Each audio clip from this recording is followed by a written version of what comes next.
There are many ways to heighten a key moment in a film. Low profile. Look at the meaning of the word low profile. But perhaps no technique is as dramatic as the dolly zoom. They're here. This technique is used sparingly, but when it is employed, the results can be enthralling. In this video, we'll explain how to achieve the effect and examine some of the many ways to use it. The countdown is not helping. 4, 3, 2, 1. This is the ultimate guide to the dolly zoom.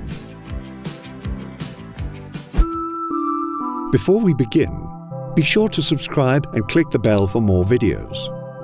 And tell us in the comments which camera movements or techniques you'd like us to cover next. What exactly is a dolly zoom? That son of a... In short, a dolly zoom is a shot that uses a combination of camera movement and shifting focal length to stretch or compress the background.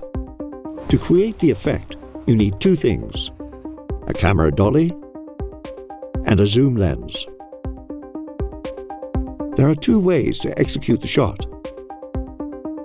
First, the camera can be pushed toward the subject while the lens zooms out. Or the camera can be pulled away while the lens zooms in. The two opposite movements are what create the iconic effect. And thanks to today's technology, you can also create a similar result in post-production. A dolly zoom can be employed for a variety of reasons, but usually the technique indicates an emotional or tonal shift. A dolly zoom often tells the audience something big has just happened, for better or for worse. But where did this technique come from? The dolly zoom is also called the Hitchcock shot or the vertigo effect, because it was the master of suspense who first popularized it. As Hitchcock explains, the idea came to him after an inebriated night out. I always remember one night at the Chelsea Arts Ball at Albert Hall in London when I got terribly drunk and I had the sensation that everything was going far away from me.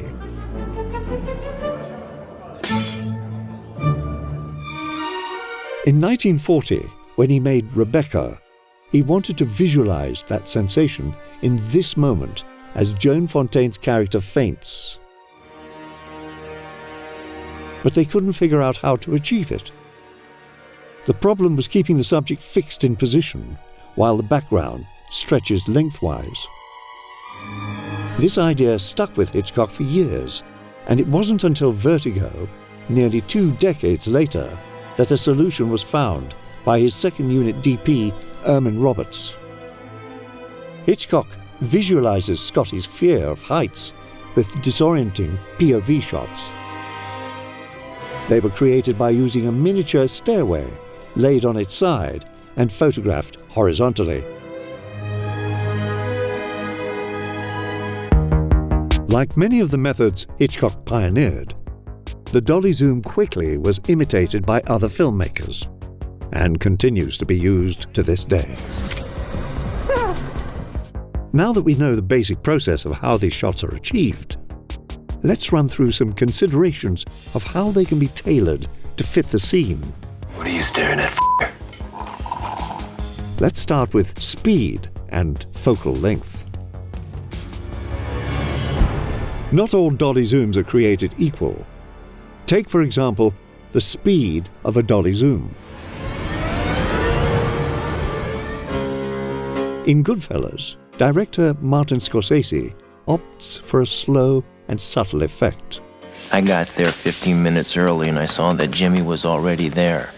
He took the booth near the window so he could see everyone who drove up to the restaurant. He wanted to make sure I wasn't tailed. By pulling the camera back and zooming in, the focal length gets longer and the background appears to get closer and closer. The whole world is literally closing in on the two characters, emphasizing Henry's growing paranoia. Don't talk on the phone, right? Now you understand? Huh? It's gonna be okay. I think you got a good chance of being the case. Meanwhile, director Brad Bird uses the freedom allowed by animation to achieve shots that would be essentially impossible otherwise. In this example from Ratatouille, Anton takes a bite that has an immediate effect.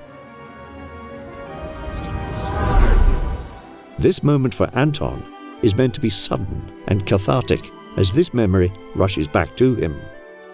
Appropriately then, the dolly zoom is extremely fast, meant to give the audience a similar experience of whiplash. Besides speed, the focal length of a lens can also change the look of these shots.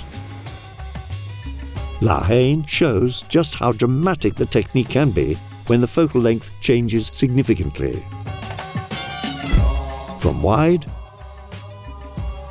to telephoto, the massive change in focal length makes the effect extreme and dramatic.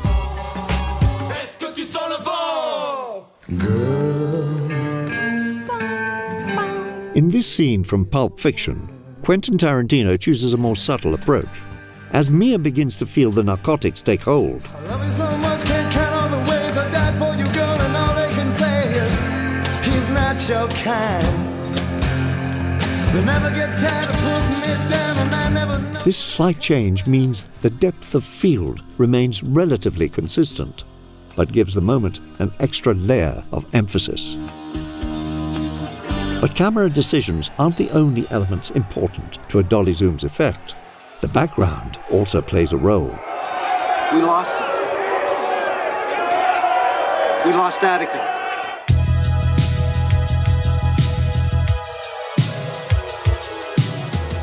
While the focus is almost always the character, the elements around them can make the vertigo effect more or less pronounced. Let's compare these two examples from Scarface and Severance. Because the background in Scarface is farther away, the dolly zoom is more noticeable. The layers of cars give us a sense of depth. So, when the distance is crushed by the telephoto lens, it is a dramatic change. In Severance, the background is much closer and simpler. Therefore, the change in focal length is less noticeable. Without the vertical line shifting, we might not notice the dolly zoom at all.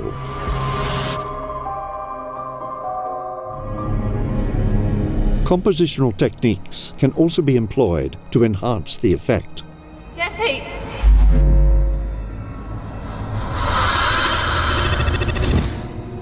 For example, leading lines to create one-point perspective framing that accents the change in depth even further.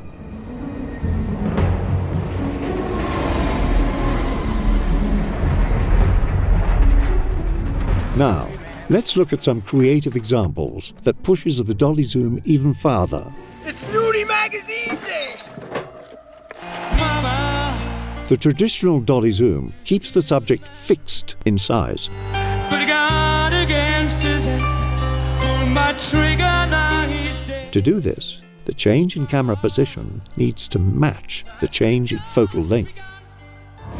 But playing with this ratio can yield interesting results. Give me the power, I beg of you. Awake! Like in Squid Game, the camera pushes in more than the lens zooms out. This is how we move from a medium shot to a close-up, giving Gi-hoon's reaction more dramatic weight. Adding a change in camera angle or rolling the camera can create even more kineticism to the shot.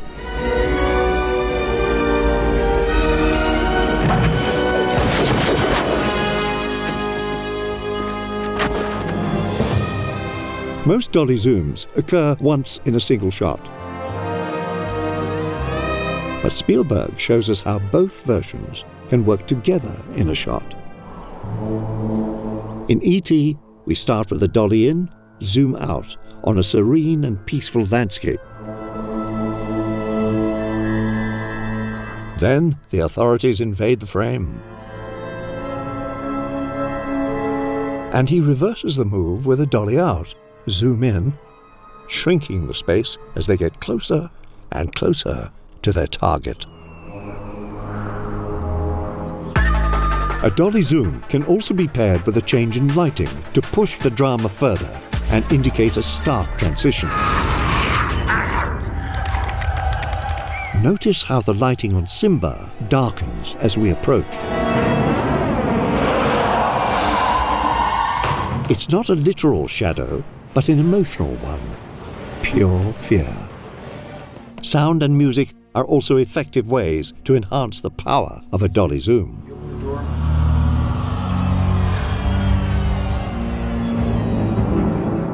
A great example of this is from Guardians of the Galaxy, Volume 2. As Peter learns the truth about his mother's death, it broke my heart to put that tumor in her head.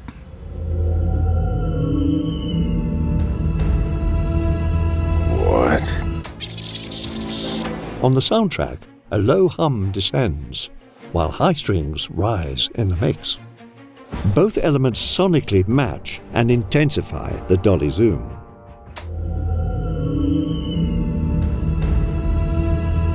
What? No, all right. I know that sounds bad.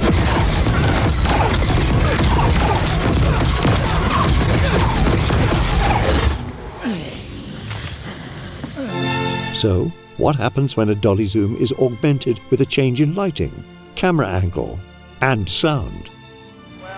This shot from Raging Bull has it all. It is a gradual shift inside Jake's subjective experience.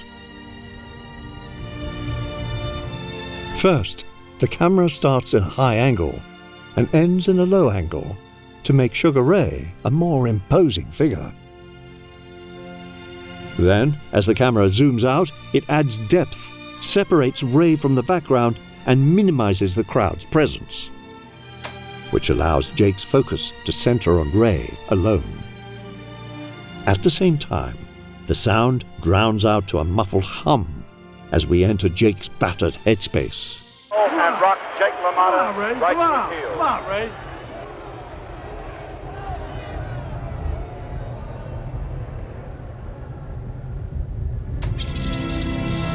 Finally, the lighting. Ray starts evenly lit, but then the key light drops out, turning him into a looming spectre in near silhouette. This is an expert-level use of the dolly zoom.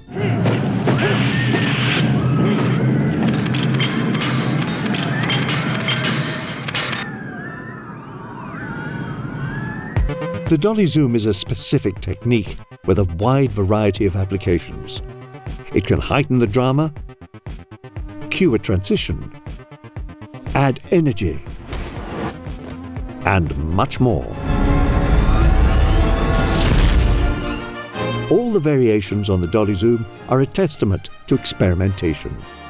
You can evoke an entirely new feeling simply by manipulating your background. Complex shots like a dolly zoom require a lot of planning.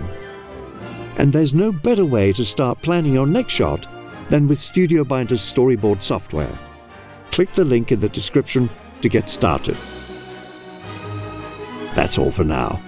Zoom forth.